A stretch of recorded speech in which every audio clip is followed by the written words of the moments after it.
You have access to the energy that creates worlds. Do you like that idea? We like that idea for you. Well, now you know, or at least you've heard, everything we know.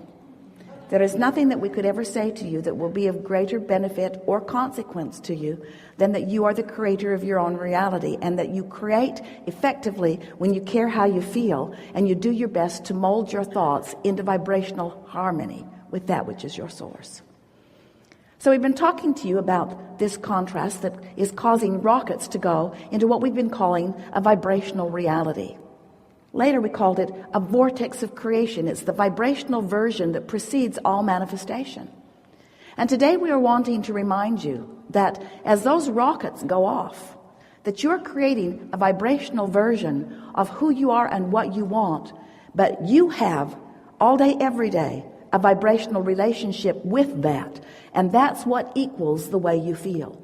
If life didn't cause you to expand, and if you didn't expand, then you would never have any emotional relationship with that expansion. In other words, it wouldn't matter if you got up to speed with it, because there wouldn't be anything new to get up to speed with. But then that could never be, could it? It couldn't be here in this physical body if that were the premise of life experience. But since it is the premise of life experience, and since you are constantly expanding, it becomes important for you to understand that expansion and to do something about getting up to speed with it. So we began talking to you a year or so ago about this point of attraction. In other words, you've expanded and the source within you took the expansion. But the question that this workshop wants to ask of you and help you answer is, where are you right here, right now, in relationship to that expanded version of you? Your emotions are the key to that. If you feel wonderful, you're right there in that expansion. But if you feel less than wonderful, then you didn't take the expansion, at least not now, not right here, not now. So we've been calling your point of attraction. You getting a sense of it? You get what your point of attraction is? Your point of attraction is what you are offering vibrationally as you stand in your physical body right here, right now. And it's based upon what you're observing, what you're thinking about, what you're giving your attention to. And it doesn't matter if it's past, present, or future. It's what you're giving your attention to right here, right now, with your human body, with your human brain. And it is emphasized back to you by the emotions that you feel. Does that make sense to you? Does that make sense to you? That makes sense to us too. So here's this you standing right here. And here's this you standing right here. Here's this new and improved version of you, the furthermost expanded version of you. Here's who you really are, and then somewhere in relationship to who you really are is who you're being right here and now. And how you feel is the indicator of how you're being right here and now. How much of who you really are you letting flow to you and through you right now? In the conversation that you're having, who really is there? The whole version of you or the pinched off version of you? That I'm in love with life version of you? I'm in love with you version of you? Or the pinched off version of you? Who is flowing right here and now? Your emotions are your indicator of who it is. But we want to call your attention to something really important. You've got a point of attraction going on. You're choosing a grid. The grid, the framework that will fill in. The framework that is going to fill in with conversations, with ideas, with insights, with others, with interaction from others, with behavior from others. Everything that happens that has anything to do with you is your grid filling in, and every bit of your grid filling in is not about somebody else. It's about what you've been doing vibrationally with your grid. It's what you're doing right now with your grid. But what you're likely to do right now with your grid is more about what you've been doing with your grid. Do you get the grid? Do you know what the grid is? Do you understand the grid? Do you get the point of attraction? Do you get the grid? Do you get the grid? Do you get the grid? Do you get the grid? Do you get the grid? Do you understand the grid? Do you get the grid? Do you get the grid? You're very quiet. Do you get the grid? Do you get the grid? Do you get the grid? You understand that you have a point of attraction. So do you understand that you have a point of attraction, and your point of attraction is a vibrational thing that's happening, and your vibrational thing that's happening has a relationship with this vibrational thing that's happening, this source energy part of you. Do you understand that? So do you understand that when the source within you is loving at a capacity that we can't even find physical words to describe, and you aren't, you got a vibrational relationship problem. Do you sort of get that? But more important, do you understand that you can do something about it if you want to? That's really the point that we're wanting to make. Not only is that the point we're wanting to make, it's the point that we're wanting to really make. It's the point that we're wanting you to hear and understand and leave this room understanding more than anything that you've ever heard from us ever, ever, ever. But of course that can't be true no matter how loud we become. You are the creator of your own reality because you are the asker of the questions. You are the launcher of the rockets. You have an inner being who is the becomer of what you've asked for. And now, right here, right now, you are the chooser of the thought that lets you be all of that, or you are the chooser of the thought that doesn't. Period. So this point of attraction, picture a spinning grid. It's a grid, and it's spinning because it has momentum. And it has momentum because law of attraction abounds. So you choose a thought, and let's say it's not a very good feeling thought. Let's say it's a lousy feeling thought. But you chose it, and you have good reason to choose it because something happened that caused you to focus, and so you focused and you chose it, and you focused upon it, and law of attraction settled in with you and gave you another thought like it, and another thought like it, and another thought like it, and another thought like it, till you've got a pretty good momentum going right here. Now the source within you has this momentum going, but you've chosen this one. So you're not in the vicinity of who you are, but you're asking. In fact, you're asking with greater fervor than you've ever asked before, because this feels like a big problem to you. And so you're asking with an intensity, the likes of which you have never asked. And you know what happens when you ask with intensity? Source answers with intensity. So the water's being sucked from your pond. It's spinning in your vortex of creation. Source has added all of the power and energy that creates worlds and is flowing it back to you proportionately.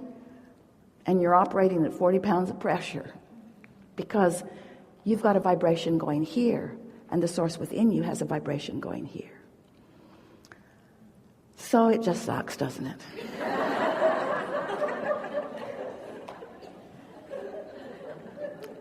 So it's time for more rules.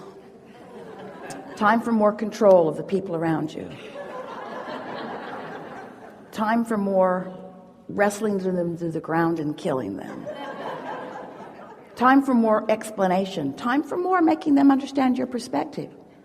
Not. All that does is keep the momentum going, doesn't it? All that does is increase more momentum. All that does is bring more like them to you. More who are on that vibrational disc. Because Jerry used to say that he thought it would be really a nice thing if in the incarceration system in this nation, if there were islands of badness, and that all the rapers could live on an island and do it to each other, and all the murderers could live on an island and do it to each other, and all the thieves could live on an island, just take stuff back and forth from each other. He just thought it was the perfect plan. And we said, you already have those islands. The crowd didn't like that very much because they don't understand why the one who's murdered ends up on the same island with the murderer. Seems like there should be a little difference in the frequency, and we say, no. You pick these vibrations, you practice these vibrations, you make them your belief system, and then you pick these chronic vibrational spinning grid discs, and the momentum ensues, and then you always, for all of the days of your life, all day, every waking moment, you have an emotional, meaning vibrational relationship between what you're choosing here and now and that, and who you really are. So we've been calling this gathering for quite a long time the art of allowing. And what it really means is, that's the step 3 part of the equation. It's the art of allowing yourself to realize the benefit of all of this energy that you've amassed, all of this energy that source is flowing to you, all of this clarity, all of this brilliance, all of this assistance, all of this help, all of this love, all of this vitality, all of this well-being, all of this flown to you all day, every day. The art of allowing, the art of choosing a frequency, improving, until I'm in the vibrational place in my physical form of realizing, of allowing myself to realize the conversation, the idea, the manifestation, the actualization, the materialization, the confirmation, the affirmation of the power of your being, of the power of who you are, of the brilliance and worthiness of that which is you. Well, that's all we've got. And it's a lot. We're eager to talk with you about anything that matters to you. Nothing is off limits. It is our expectation that together we will help you find some new grids to practice. You're going to notice that we're not going to be very helpful about keeping momentum going on a lower disc.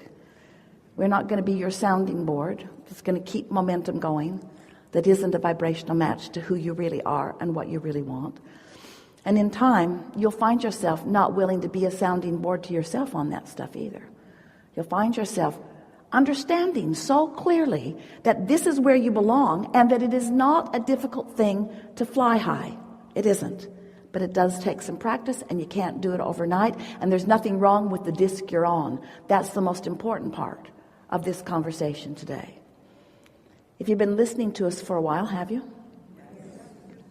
You've heard us say, we say it all the time, it's our favorite story because it mocks you. Sometimes you say, I've fallen out of an airplane. The plane is high in the sky. I have no parachute. What should I do? And we say, hang on, it'll be over in a little bit. Because the momentum is the momentum. And sometimes the momentum is such that there is not immediate help on the horizon. But there doesn't need to be. In most cases, you're not at that critical place where you're really falling from the sky.